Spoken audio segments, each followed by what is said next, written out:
আচ্ছা, কখনো ভেবে দেখেছো আমাদের এই পৃথিবী যদি ধ্বংস হয়ে যায় কোনোদিন, আমরা কোথায় যাব? কোথায় থাকবে সেই সব মানুষেরা যারা পৃথিবী ধ্বংসের পর কোনোভাবে পৃথিবীতে বেঁচে গেছে? আর কেমনই বা হবে আমাদের জীবন? পৃথিবী ধ্বংসের পর মানুষ আশ্রয়ের জন্য গিয়ে পৌঁছালো অন্য একটা গ্রহে, এবং তারপর সেই গ্রহের মধ্যে তাদের সঙ্গে যা যা শুরু হলো তা কল্পনার অতীত ছিল। একটা দুর্দান্ত রোমহর্ষক adventure survival sci-fi web series. Hello, তোমরা দেখছো SKRD Media। আজকের web series lost in space. শুরুতেই দেখা যায় একটা পরিবারের সদস্যরা স্পেস স্যুট পরে স্পেসশিপে নিজেদের মতো করে সময় কাটাচ্ছিল, কিন্তু তখনই হঠাৎ আবহাওয়া জনিত সমস্যার কারণে তাদের স্পেসশিপে একটা কম্পন হয়। এরপর মহাকাশে ভাসমান একটা জ্বলন্ত বস্তুর ধাক্কায় তাদের স্পেসশিপের ল্যান্ডিং সিস্টেমে প্রবলেম শুরু হয়। ল্যান্ডিং সিস্টেম অর্থাৎ যে সিস্টেমের দ্বারা স্পেসশিপ কোনো গ্রহে বা কোনো জায়গায় ল্যান্ড করে, এবং দেখা যায় এই সমস্যার জন্য প্রায় 3000 ফুটেরও বেশি উচ্চতা থেকে সেই স্পেসশিপটা দ্রুত গতিতে নিচে পড়তে থাকে, আর স্পেসশিপের ভেতরে থাকা সবকিছু লণ্ডভণ্ড হয়ে যায়। তবে সৌভাগ্যবশত পরিবারের কেউ তেমন একটা আহত হয় না। তারা কোনো রকমে নিজেদের সামনের প্রয়োজনীয় জিনিসপত্র নিয়ে স্পেসশিপের বাইরে বেরিয়ে এসে দেখে তারা একটা বরফের দেশে এসে পড়েছে, যেখানে চারদিকে শুধু প্রচন্ড শীত আর বরফ ছাড়া কিছুই নেই। তবে এই পরিস্থিতিতে তারা একা নয়, অর্থাৎ আকাশে তাদের স্পেসশিপের মতো আরো অনেক স্পেসশিপ রয়েছে, আর প্রত্যেকটা স্পেসশিপেরই নাম হলো জুপিটার, আর এদের স্পেসশিপটার নাম হলো জুপিটার 2। তবে এতটা উচ্চতা থেকে নিচে পড়ার কারণে বর্তমানে তাদের জুপিটার বরফ ভেঙে একদম জলের নিচে চলে গেছে। দৃশ্য ফিরে যায় অতীতে, যেখানে দেখানো হয় জনকে। জন, তার স্ত্রী মাউরিন এবং তার 3 সন্তান, যাদের নাম হলো পেনি, জুডি আর উইল। এরাই জুপিটার 2 নামে স্পেসশিপের মধ্যে ছিল। তো অতীতে দৃশ্যে দেখা যায় এরা নিজেদের বাড়িতে খুব শান্তিতে সময় কাটাচ্ছিল। তবে একসময় তাদের শান্তি নষ্ট হয়ে যায় সংবাদ মাধ্যমের একটা খবরে, যেখানে জানানো হয় মহাকাশ থেকে পাথরের মতো একটা বড় কোনো বস্তু বা একটা উল্কা এসে পৃথিবীতে পড়বে, এবং সেটার ফল হবে কিন্তু মারাত্মক। এতটুকু অতীতের ঘটনা দেখানোর পর ঘটনা আবার বাস্তবে ফিরে আসে। দেখা যায় ক্র্যাশ ল্যান্ডিং এর কারণে আঘাত লেগে জনের স্ত্রী মাউরিনের পা ভেঙে গেছে। তবে ল্যান্ডিং এর ফলেই তারা অনেক মাস পর বিশুদ্ধ অক্সিজেন গ্রহণ করতে পারছে, অর্থাৎ তারা এখন যেখানে আছে সেটা পৃথিবী নয়, অজানা এক গ্রহ। কিন্তু পৃথিবীর মতোই হাওয়া, বাতাস, মাধ্যাকর্ষণ শক্তি সবকিছুই আছে। তবে তাদের চিন্তার বিষয় হলো কিছুক্ষণের মধ্যে রাত নামলে তাপমাত্রা 0 থেকে আরো 60 ডিগ্রি নিচে নেমে যাবে, অর্থাৎ -7 চলে যাবে, যে কারণে জলের নিচে থাকা জুপিটার 2 কঠিন বরফের আবরণে চাপা পড়ে যাবে। এবং এই শীতের হাত থেকে বাঁচার জন্য নিজেদেরকে শরীর গরম রাখতে হবে, এবং শরীর গরম করার জন্য তাদের এক বিশেষ পোশাক পরতে হয়। কিন্তু দুর্ঘটনার কারণে জনের পোশাক ছিঁড়ে গেছে। সে তার ছেলে উইলকে বলে স্পেসশিপে গিয়ে পোশাকটা ঠিক করার জন্য সরঞ্জাম নিয়ে এসো, কিন্তু জন উইলকে নিচে পাঠানোর আগেই তার দিদি জুডি ভাইকে বিপদের মধ্যে যেতে দেবে না জন্য নিজেই জলে ঝাঁপ দেয়। তবে জুপিটারে প্রবেশ করতে পারলেও জুডি কিন্তু সাপ্লায়ার রুমের দরজা খুলতে পারে না, তাই সে স্পেসশিপের গ্যারাজ থেকে একটা ব্যাটারি সংগ্রহ করে, কিন্তু সেটা দিয়ে উপরে আসার সময় শীত বাড়ার কারণে জল পরিণত হতে শুরু করে বরফে। আর এটা দেখে তার পরিবারের সকলে চিন্তায় পড়ে যায় এবং দ্রুত গতিতে তাকে ব্যাটারি ছেড়ে ওপরে আসতে বলে। কিন্তু জল থেকে বাইরে আসার আগ মুহূর্তেই জুডি বরফে আটকে যায়। জুডিকে ওভাবে বরফে আটকে দেখেও তার পরিবারের কিছু করার থাকে না, কিন্তু ঠিক সেই সময় তার মা মরিন জানায় জুডির কাছে এখনো 5 ঘন্টা বেঁচে থাকার মতো অক্সিজেন আছে, আর তার পোশাক তাকে এই বরফের মধ্যেও গরম রাখতে সাহায্য করবে। তবে মেয়েকে এত সাহস জোগালেও পায়ের আঘাত এবং প্রচন্ড শীতের কারণে মাউরিনও একসময় জ্ঞান হারায়। আর তাদের ল্যাপটপে থাকা 5টা বক্সের মধ্যে একটা বক্স লাল দেখা যায়। আসলে ব্যাপারটা হলো এই ল্যাপটপে তারা যে পোশাক পরে আছে সেই পোশাক কতটা অক্ষত, কতটা গরম, বা হেলমেটে কতটা অক্সিজেন আছে, এই সমস্ত কিছু দেখায় এই ল্যাপটপে। এদিকে জন জুডিকে বাঁচানোর জন্য বরফ ভাঙার চেষ্টা করতে থাকে, আর তখন উইল তাদের আশেপাশের আগুনের ঝলকানি দেখে তাকে বলে ম্যাগনেসিয়াম জ্বললে তাতে উত্তাপ তৈরি হয়, যা বরফের সংস্পর্শে থাকলেই গরম থাকে। এবং এটা শুনে জনের মাথায় একটা প্ল্যান আসে, আর সে উইলকে নিয়ে বেরিয়ে পড়ে। আর জনের অসুস্থ স্ত্রীর কাছে থাকে পেনি, যে তার বোনের উপরে জমা বরফ ভাঙার চেষ্টা করতে থাকে। তাদের কাছে থাকা যোগাযোগ মাধ্যমের সাহায্যে তারা পরস্পরের সঙ্গে কথা বলে যায়। এদিকে জন ও উইল অনেকটা রাস্তা অতিক্রম করার পর অবশেষে সেই ম্যাগনেসিয়ামের সন্ধান পায়। এরপর বরফের মধ্য থেকে সেটাকে আস্তে আস্তে তারা বের করতে শুরু করে। তবে সেখানে ম্যাগনেসিয়ামের বিস্ফোরণ ঘটায় উইল বরফ ভেঙে একটা সুড়ঙ্গ দিয়ে নিচে পড়ে যায়। সেই সময় মারিনের জ্ঞান ফিরলেও তার পায়ের অবস্থা আরো খারাপ হতে দেখা যায়। তাই জুডির নির্দেশ অনুসারে তার বোন তার মায়ের চিকিৎসা শুরু করে, কারণ সেও একজন ডক্টর। এদিকে উইল দেখে সে সুড়ঙ্গের শেষ প্রান্তে এসে পৌঁছেছে, যেখানে বরফের দেশ শেষ হয়ে গেছে এবং গভীর অরণ্য শুরু হয়েছে। তবে বরফের সুড়ঙ্গের ওই পারে গিয়েও উইল তার হাতে থাকা যোগাযোগ মাধ্যমের সাহায্যে তার বাবার সঙ্গে কথা বলে, কিন্তু উইলের পক্ষে সুড়ঙ্গ বেয়ে ওপরে ওঠা বা বরফের পাহাড় চড়ে আবার তার বাবার কাছে ফিরে যাওয়া সম্ভব ছিল না। তাই এখন থেকে তাকে বুদ্ধি করে চলতে হবে, কারণ এখন সে একা, এবং এই বরফের দেশ শেষ হওয়ার পর যে অরণ্য বা জঙ্গল আছে সেই জঙ্গলে তার জন্য না জানি কোন ভারী বিপদ অপেক্ষা করে আছে। এদিকে জনের অবস্থা হলো জন এখন নিচে গিয়ে নিজের ছেলেকে বাঁচানোর থেকেও নিজের মেয়েকে বাঁচানোটা বেশি জরুরি, কারণ তার ছেলে হয়তো এখনো সুরক্ষিত আছে, কিন্তু তার মেয়ে কিন্তু আর কিছুক্ষণের মধ্যেই মারা যেতে চলেছে, কারণ তার মেয়ের কাছে অক্সিজেন সীমিত। জন একাই ফিরে আসতে বাধ্য হয়।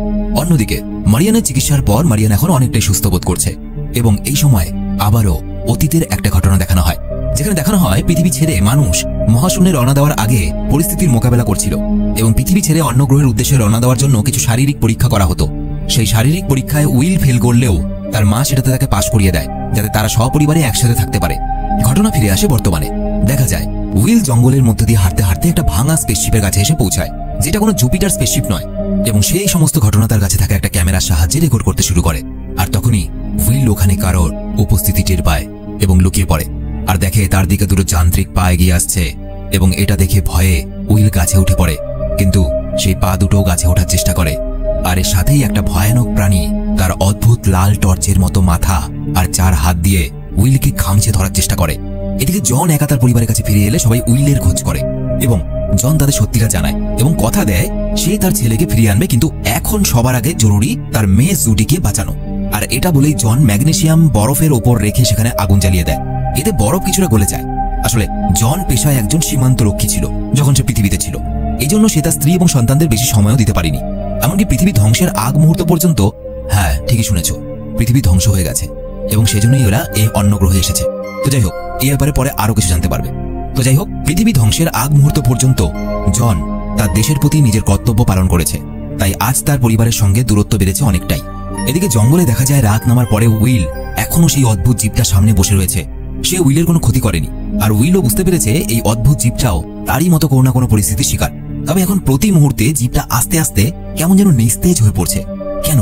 আর তার টর্চের মতো মাথার আলোটাও ধীরে ধীরে কমে যাচ্ছে এবং এরই সাথে দেখা যায় জঙ্গলে আগুন লেগেছে। ফিরে আসছে রোমহর্ষ ভিডিওতে। তার আগে বলে দিয়ে আজকে ভিডিওটা স্পন্সর করেছে মোস্ট পপুলার সাইট 1xbet। ঘরে বসে অনলাইন গেম খেলে বা প্রেডিকশন করে টাকা কামাতে পারো, যেতে টাকা খুব সহজে উইথড্রল হয় ইউপিআই, জিপে, পেটিএম বা যে কোনো মাধ্যমে। 24 ঘন্টা কাস্টমার সাপোর্টের সাথে আইফোন, কার এবং আরো অন্যান্য প্রাইজ জেতার সুযোগ আছে। রেজিস্টার করো আমার প্রোমো কোড EXPTV ইউজ করে পিন কমেন্টে দেওয়া লিংক থেকে, আর পেতে পারো 60,000 টাকা বোনাস। তো যাও 1xbet করো। এটা শুধুমাত্র একটা অ্যাড। এসব সাইট বা অ্যাপে টাকা লাগানোর আগে একবার ভেবে নেবেন, কারণ এগুলো ঝুঁকিপূর্ণ হতে পারে।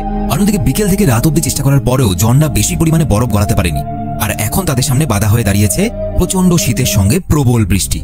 এদিকে সিগন্যালের প্রবলেমের কারণে জঙ্গলের ভেতরে উইল যোগাযোগের জন্য পর্যাপ্ত সিগন্যালই পাচ্ছে না যে তার বাবার সঙ্গে যোগাযোগ করবে। সে ভালো করেই বুঝতে পারছে এখন তার একমাত্র সঙ্গী এই অদ্ভুত জীবটা, যার অর্ধেক শরীর গাছের ওপর আর বাকি অর্ধেকটা গাছের নিচে, অর্থাৎ ওই দুটো পা এই জীবটারই। যা মনে হচ্ছে ক্র্যাশ ল্যান্ডিং এর সময় হয়তো এই জীবটার শরীর দুর্ভাগ্যবশত টুকরো হয়ে গেছে। এটা বুঝতে পেরেই উইল তার কাছে থাকা একটা ধারালো তারের সাহায্যে গাছের ডালটা কেটে দেয়, যাতে ওই জীবটার নিচে পড়ে নিজের টুকরো শরীরটাকে জোড়া দিতে পারে। আর এর কিছুক্ষণ পরেই সে দেখে জীবটা নিজেকে জোড়া লাগিয়ে সতেজ হয়ে উঠেছে, আর সম্পূর্ণ শরীর পাওয়ার পরই ওই জীবটা তার সঙ্গী উইলকে দাবানলের থেকে বাঁচিয়ে অনেকটা দূরে নিয়ে চলে যায়। আসলে উইলের সামনে থাকা এই অদ্ভুত জীবটা কোনো জীবই নয়, সে একটা শক্তিশালী রোবট, আর তার কাছে অনেক ক্ষমতা রয়েছে। উইল রোবটটাকে তার পরিবারের কাছে নিয়ে যায়, আর জনরা যখন 3 জন মিলেও শত চেষ্টা করে সেখানকার পরিস্থিতির কাছে হার মেনে নেয়, অর্থাৎ বরফ গলাতে পারে না, সেখানে কিন্তু রোবটটা খুব সহজেই নিজের হাতে তাপ উৎপন্ন করে বরফ গলিয়ে দিয়ে জুডিকে বাঁচায় এবং সারা রাত তাদেরকে হাতের তাপ দিয়ে গরম করে রাখে। এই সময় ঘটনা আবারও অতীতে ফিরে যায়, যেখানে দি রেজিলিউট নামে একটা মহাকাশ স্টেশন দেখানো হয়, অর্থাৎ মহাকাশে কৃত্রিমভাবে তৈরি করা মানুষের বসবাসযোগ্য একটা জায়গা, যেখানে একদিন একটা আক্রমণের কারণে প্রচুর মানুষ প্রাণ হারিয়েছিল এবং পৃথিবী ধ্বংস হওয়ার পর এই শেষ বাসস্থানটুকুও পরিত্যাগ করে জুপিটার নিয়ে তাদের অন্য গন্তব্যে রওনা হয়েছিল মানুষেরা। এদিকে খাদের কিনারে ক্র্যাশ ল্যান্ডিং করা আরো একটা জুপিটারকে দেখা যায়, যার মধ্যে আটকে রয়েছে 2 জন ছেলে মেয়ে। এদের নাম হলো মেজর ডন এবং ডক্টর স্মিথ। ওই পরিস্থিতিতে ডন নিজেকে অনেক কষ্টে বাঁচায় এবং প্রায় অর্ধেক ভাঙা স্পেসশিপে নিজের প্রাণের ঝুঁকি নিয়ে তার সঙ্গী ডক্টর স্মিথকেও সে সেফটি বেল্ট খুলে টেনে উপরে নিয়ে আসে। অন্যদিকে জনের পরিবারকে সাহায্য করার জন্য সেই রোবটটা আবারও বরফ গলিয়ে তাদের জুপিটারকে বরফ থেকে বের করার চেষ্টা করে। এদিকে স্পেসশিপ থেকে বেরিয়ে ডন এবং ডক্টর স্মিথ দেখে তাদের একজন সাথী মারা গেছে। ডন তার জুতোটা নিজে নিয়ে নেয় এবং একটা ফায়ার গানের সাহায্যে আকাশের দিকে গুলি ছোড়ে, যাতে সেই আলো দেখে কেউ তাদেরকে এখানে উদ্ধার করতে আসে। এদিকে জুপিটার 2 জলের অনেক গভীরে চলে যাওয়ায় রোবটের সাথে জন হাতে হাত লাগিয়ে জুপিটার 2কে সারিয়ে এবং তার জল শুকিয়ে বাইরে আনার কাজ করতে থাকে। এদিকে ডন এবং ডক্টর স্মিথ বুঝতে পারে যে কিছু দূরেই মানুষের হয়তো উপস্থিতি আছে এবং তারা সেদিকে রওনা দেয়। জুপিটার 2 এর পরিস্থিতি কিছুটা স্বাভাবিক হলে জন সপরিবারের রোবটের সঙ্গে সেখানে থেকে কাজ চালিয়ে যায় এবং হঠাৎই তারা একটা বিস্ফোরণের শব্দ শুনতে পায়। আশেপাশে কোনো স্পেসশিপ বা মানুষ থাকতে পারে এই আশায় জন মারিন এবং উইলকে নিয়ে সেই স্পেসশিপটা খুঁজতে বের হয় এবং তাদেরকে সাহায্য করার জন্য ওই রোবটটাও তাদের সাথে যায়। জনরা রোবটের সাথে এমন একটা জায়গায় পৌঁছে যায় যেখানে জুপিটার 17 নামে একটা স্পেসশিপ দেখতে পায় তারা, যেটা ভেঙে টুকরো টুকরো হয়ে গেছে। এদিকে তাদের অনুপস্থিতিতে পেনি বাইরে বেরিয়ে দেখে আবহাওয়া কিন্তু প্রচন্ড খারাপ, যে কোনো মুহূর্তে বড় ঝড় আসতে পারে, তাই তাদের পরিবারকে সুরক্ষিত রাখার একটা ব্যবস্থা করতে হবে। কিন্তু এই সময় সে একটা ভুল করে বসে। স্পেসশিপের কিছু একটা সিস্টেম সে অন করে দেয় এবং যার ফলে বাইরে তাপ উৎপন্ন হয়ে বরফ গলতে শুরু করে। এদিকে দেখা যায় জঙ্গলের মধ্যে জন্না একটা আওয়াজ শুনতে পায়, যেটা উইল রোবটের স্পেসশিপ থেকে শুনতে পেয়েছিল। আর তাই তারা রোবটকে নিয়ে সেই জায়গায় রওনা দেয় যেখান থেকে উইল সেই রোবটটাকে পেয়েছিল। কিন্তু এই সিদ্ধান্তে জন তেমন একটা খুশি হয় না, কারণ সে মন থেকে ওই রোবটটাকে ভরসা করতে পারছে না। কেমন একটা সন্দেহ হচ্ছে তার, রোবটটা হঠাৎ করে তাদেরকে এত উপকার কেন করছে। অন্যদিকে দেখা যায় উল্টো দিকে অনেকটা পথ হাঁটার পর ডন এবং ডক্টর স্মিথ একটা আহত মেয়েকে খুঁজে পায়। মেয়েটার নাম অ্যাঞ্জেলা, সেও স্পেস স্টেশনের একজন বাসিন্দা ছিল। এরপর ডন সেখান থেকে কিছুটা দূরে একটা কালো ধোঁয়া দেখে এবং আহত অ্যাঞ্জেলাকে কাঁধে তুলে ডক্টর স্মিথের সঙ্গে সেদিকে এগিয়ে যায়। এদিকে পেনিকে দেখা যায় সে জুপিটারের মধ্যে থাকা এক ধরনের বিশেষ গাড়িকে স্টার্ট করে বেরিয়ে যায়। তবে জুরির ইচ্ছে থাকলেও তার মৃত্যু মুখ থেকে ফিরে আসার পূর্ব অভিজ্ঞতার কথা মনে করে সে আর বাইরের দিকে পা বাড়ায় না। পেনি সেই গাড়িটা নিয়ে খারাপ আবহাওয়ার মধ্যে দুর্গম রাস্তায় এমনকি খাত পেরিয়ে নিচে নামে তার মা, বাবা এবং ভাইয়ের সন্ধান শুরু করার জন্য। অন্যদিকে জঙ্গলে পড়ে থাকা স্পেসশিপটা ধ্বংসাবশেষের কাছে পৌঁছানোর পর জন এবং মারিন স্পেসশিপের ভেতরে প্রবেশ করে এবং একটু পরেই হঠাৎ করে দেখা যায় সেই স্পেসশিপের ভেতরে একটা অদ্ভুত আলো জ্বলে ওঠে আর জনদের সামনে একটা অদ্ভুত ডিজিটাল ম্যাপ ক্রিয়েট তৈরি হয়, যেন পুরো গ্যালাক্সিটাই তাদের সামনে রেখে দেওয়া হয়েছে। বাইরে থেকে রোবটটা অদ্ভুত আচরণ করতে থাকে, তার চেহারার আলো পাল্টে যায়, দেখে মনে হয় সে রোবটের মধ্যে যেন কোনো প্রবলেম শুরু হয়েছে। আর এদিকে উইলকে দেখা যায় স্পেস স্টেশনে হওয়া হামলার কথা মনে করে হঠাৎ করে সে রোবটের ভয়ে পালাতে শুরু করে এবং রোবটটা তার পিছু নিয়ে উইলের কাছে পৌঁছয়। উইল রোবটের কাছে জানতে চায়, আমাদের স্পেস স্টেশনে তোমরাই হামলা চালিয়েছিলে তাই না? তোমাদেরই টেকনোলজিগুলো যেগুলো আমাদের স্পেস স্টেশনে হামলা চালিয়েছিল, কেন তোমরা আমাদের স্পেস স্টেশনে হামলা চালিয়েছিলে? আমরা তো পৃথিবী ছাড়ার পর ওখানে ভালোই ছিলাম। আসলে যে রোবটগুলো উইলদের স্পেস স্টেশনটাকে ধ্বংস করেছিল সেই রোবটগুলোর মধ্যেই অন্যতম হলো এই রোবটটা। পৃথিবী যখন ধ্বংস হচ্ছিল তখন আমেরিকার সরকার দ্য রিসোলুট নামে একটা স্পেস স্টেশন তৈরি করে, যে স্পেস স্টেশনে সমগ্র মানব জাতি থেকে যারা বেঁচে থাকবে তারা সবাই ওখানে গিয়ে সুরক্ষিতভাবে থাকবে। কিন্তু একদিন দ্য রিসোলুট নামে সেই স্পেস স্টেশনটাকে রোবটেরা আক্রমণ করে এবং ধ্বংস করে দেয়। এবার কথা হলো, এই রোবটটা যদি সেই রোবটদের দলেরই হয়ে থাকে যারা কিনা স্পেস স্টেশনটা ধ্বংস করেছিল মানুষগুলোকে মারার জন্য, তাহলে এই রোবটটা উইলদের উপকার কেন করছে, সাহায্য কেন করছে? ব্যাপার হলো, এই রোবটটা যে স্পেসশিপে করে যাচ্ছিল সেই স্পেসশিপটা এই গ্রহের মধ্যে অ্যাক্সিডেন্ট হয় এবং এরপর এই রোবটের স্মৃতিশক্তি থেকে সবকিছু মুছে যায়, অর্থাৎ মেমোরি ইরেজ হয়ে যায়। সুতরাং বর্তমানে এই রোবটটা জানে না যে কে তার শত্রু, অর্থাৎ কাকে মারতে হবে আর কাকে বাঁচাতে হবে। এবং এই জন্য যেহেতু রোবটটার পুরনো মেমোরি সব চলে গেছে, সেই জন্য সে উইলদেরকে সাহায্য করে চলেছে এবং এই জিনিসটা উইল বুঝতে পারে যে রোবটের স্মৃতিশক্তি নষ্ট হয়ে গেছে। ওদিকে আবহাওয়া খারাপ হওয়ার কারণে ডন এবং ডক্টর স্মিথ দ্রুত গতিতে পথ অতিক্রম করে এবং একটা গুহার মুখে আশ্রয় নেয়। আবহাওয়া পরিস্থিতি আরো খারাপ হতে শুরু করে এবং এক অদ্ভুত শক্ত ধাতুর মতো জিনিস ওপর থেকে বৃষ্টির ফোঁটার মতো পড়তে শুরু করে। বাধ্য হয়ে জনরা একটা বড় পাথরের নিচে আশ্রয় নেয় এবং এই সময় সৌভাগ্যবশত পেনির গাড়ি তাদের কাছাকাছি থাকায় যোগাযোগ মাধ্যমের সাহায্যে তাদের কথা হয়। পেনি যাতে গাড়ি নিয়ে তাদেরকে নিতে আসতে পারে সেই জন্য পাথরের ওপারে দাঁড়িয়ে রোবটটা সার্চ লাইটের মতো চারদিকে আলো দেখাতে শুরু করে। আর কিছুক্ষণের মধ্যেই পেনি সেখানে পৌঁছে গেলে সবাই গাড়িতে উঠে পড়ে। জন গাড়ি স্টার্ট করে। জনরাও এই সময় দূর থেকে একটা সিগন্যাল লাইট দেখতে পায় ডনদের এবং সেদিকে গিয়ে তারা উদ্ধার করে ডক্টর স্মিথকে। এদিকে দেখা যায় ডনের কাছে যে সিগন্যাল পাঠানোর জন্য বন্দুকটা ছিল সেটা আর নেই, অর্থাৎ ডক্টর স্মিথ ডনকে ঠকিয়ে তার বন্দুক নিয়ে পালিয়েছে। তবে যাই হোক, জন কোন রকমে এই তুষার ঝড়ের দুর্গম পরিবেশে সবাইকে নিয়ে জুপিটার 2 এ ফিরে আসে। এরপর ঘটনা ফিরে যায় অতীতে। দেখানো হয় জুনকে এবং তার বোন জেসিকা। জুন একজন ক্রিমিনাল, সেই তার বোনের ভালো মানুষের সুযোগ নিয়ে প্রথমে তার বাড়িতে আসে এবং নিজের বোনের আইডেন্টিটি চুরি করে জেসিকা সাজে। আর বর্তমানে যে ডক্টর স্মিথকে দেখানো হচ্ছে সেই ডক্টর স্মিথ কিন্তু আসল ডক্টর স্মিথ নয়। ডক্টর স্মিথের ভুয়ো পরিচয় নিয়ে আসলে জুন এইসব অপরাধমূলক কাজকর্ম করেই চলেছে। তাই জুপিটারে সবাই যেখানে নিজেদের এই পরিস্থিতি থেকে বের করার জন্য কাজে ব্যস্ত, সেখানে ডক্টর স্মিথের চোখে মুখে আবারও কোনো ষড়যন্ত্রের চিন্তাভাবনা লক্ষ্য করা যায়। আর এরই মধ্যে রাতের বেলায় হঠাৎ বরফের বড় বড় টুকরো জুপিটারের উপর পড়তে শুরু করে। যত দ্রুত সম্ভব স্পেসশিপটাকে এখান থেকে বের করতে হবে, তা না হলে স্পেসশিপ সহ সকলেই বরফের নিচে চাপা পড়ে যাবে। তবে স্পেসশিপকে এখান থেকে নিরাপদে নিয়ে যাওয়ার কাজ শুরু করতে গিয়ে জন জানায় জুপিটারের মেন ইঞ্জিন কাজই করছে না।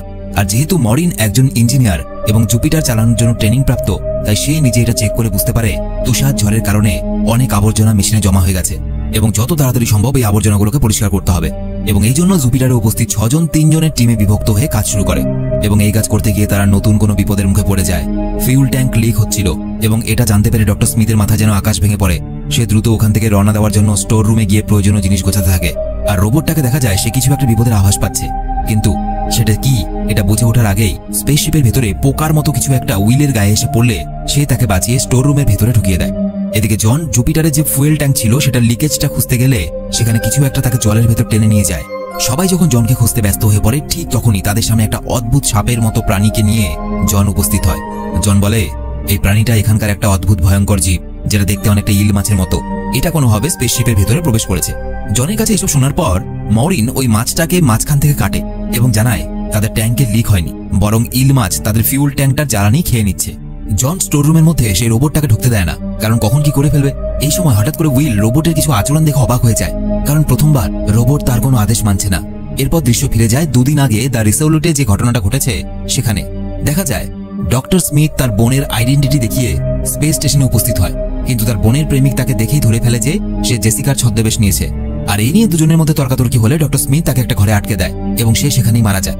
ঘটনা আবারও বাস্তবে ফিরে আসে, যেখানে দেখা যায় জন জুপিটারের এক জায়গা থেকে একটা রাক্ষসী ইল মাছকে টেনে বের করে, আর সেই মাছটা তাকে সর্বশক্তি দিয়ে পেঁচিয়ে ধরে। এরপর অনেক কষ্টে জন তার মাথায় চাকু ঢুকিয়ে তাকে হত্যা করে।